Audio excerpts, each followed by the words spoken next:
First of all, Margaret, diplomacy is not a dirty word, but I think that something that Governor Walz just said is quite extraordinary. You yourself just said Iran is as close to a nuclear weapon today as they have ever been. And Governor Walz, you blame Donald Trump, who has been the vice president for the last 3.5 years, and the answer is your running mate, not mine.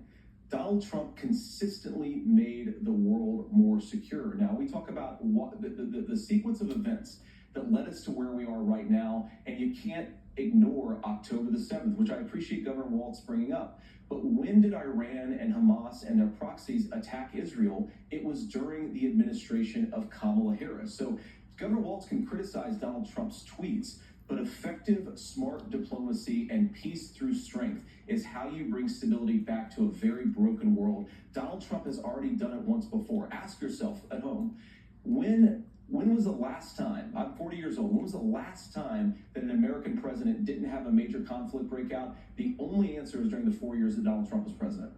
Gentlemen, we have a lot to get to. That's true. Margaret, thank you. For Let's sure. turn now to Hurricane Helene. The storm could become one of the deadliest on record. More than 160 I can't wait till next people month. are dead and hundreds more are missing. Election. Scientists say climate change makes these hurricanes larger, stronger, and more deadly because of the historic rainfall. Senator Vance, according to CBS News polling, 7 in 10 Americans and more than 60% of Republicans under the age of 45 favor the U.S. taking steps to try and reduce climate change. Senator, what responsibility would the Trump administration have to try and reduce the impact of climate change? I'll give you 2 minutes. Sure. So first of all, let's start with the hurricane, because it's an unbelievable, unspeakable human tragedy. I just saw today actually a photograph of 2 grandparents on a roof with a 6-year-old child, and it was the last photograph ever taken of them because the roof collapsed and those innocent people lost their lives. And I'm sure Governor Walz joins me in saying our hearts go out to those innocent people, our prayers go out to them, and we want as robust and aggressive as a federal response as we can get to save as many lives as possible, and then of course afterwards to help the people in those communities rebuild. I mean, these are communities that I love. Some of them I know very personally in Appalachia, all across the Southeast. They need their government to do their job, and I commit that when Donald Trump is president again, the government will put the citizens of this country first when they suffer from a disaster.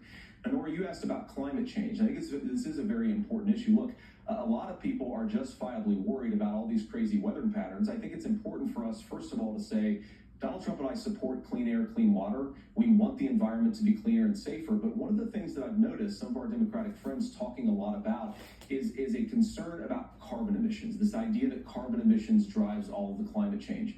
Well, let's just say that's true, just for the sake of argument, so we're not arguing about weird science. Let's just say that's true. Well, if you believe that, what would you want to do? The answer is that you want to reshore as much American manufacturing as possible, and you want to produce as much energy as possible in the United States of America, because we're the cleanest economy in the entire world.